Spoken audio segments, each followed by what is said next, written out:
جب ہندوستان نے اگست آف 2019 میں کشمیر کا سٹیٹس چینج کیا جی تو کیا ہوا تھا پاکستان میں؟ سب سے پہلے as soon as the news came corps commanders conference ہوئی اگلے دن صبح 11 بجے، 1 بجے کے قریب ختم ہوئی وہ. اس کے بعد پارلیمنٹ کے اندر سیشن تھا کہ اب پارلیمنٹ نے بھی فیصلہ کرنا، اور عمران خان صاحب پرائم منسٹر تھے اور توقع یہ کی جا رہی تھی کہ اب عمران خان صاحب آئیں گے. اس سے 1 دن پہلے میرا پروگرام تھا. اچھا، مجھے شاید آپ تھے یا کون تھا، مجھے پوچھا گیا کہ جی کیا ہوگا، اب پاکستان کیا کرے گا؟ تو میں نے کہا جی وہ پہلے کور کمانڈرز کانفرنس پہلے ہوگی اور پارلیمنٹ کے اندر سیشن بعد میں ہوگا. وہ کیوں؟ میں نے کہا وہ پرائم منسٹر دیکھیں گے کہ کور کمانڈرز کانفرنس کیا لائن لیتی ہے. جو لائن کور کمانڈرز کانفرنس لے گی وہی پھر پرائم منسٹر جا کے ٹو کریں گے وہاں، اشارہ مل جائے گا اس طریقے سے جانا ہے. مگر ہوا کیا؟ ہوا یہ کہ کور کمانڈرز کانفرنس نے موقف یہ اختیار کیا کہ یہ جو کچھ ہوا ہے ہندوستان میں یہ کیا ہے، یہ تو پہلے ہی ہم نہیں تسلیم کرتے 370 کو.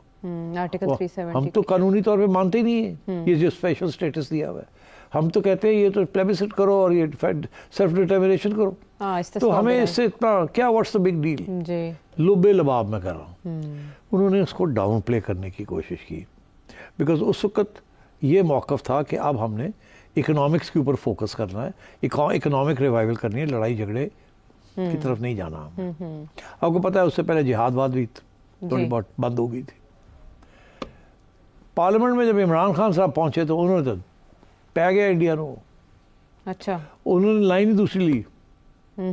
اس کے بعد خان صاحب جو ہے انہوں نے اناؤنس کر دیا کہ ہم تو ایمبیسڈرز بھی وڈرا کر رہے ہیں اور تجارت بھی بند کر رہے ہیں، جو تھوڑی بہت تجارت ہونے جا رہی تھی. اچھا، تو یہ بالکل it was the opposite of what the establishment wanted at that time.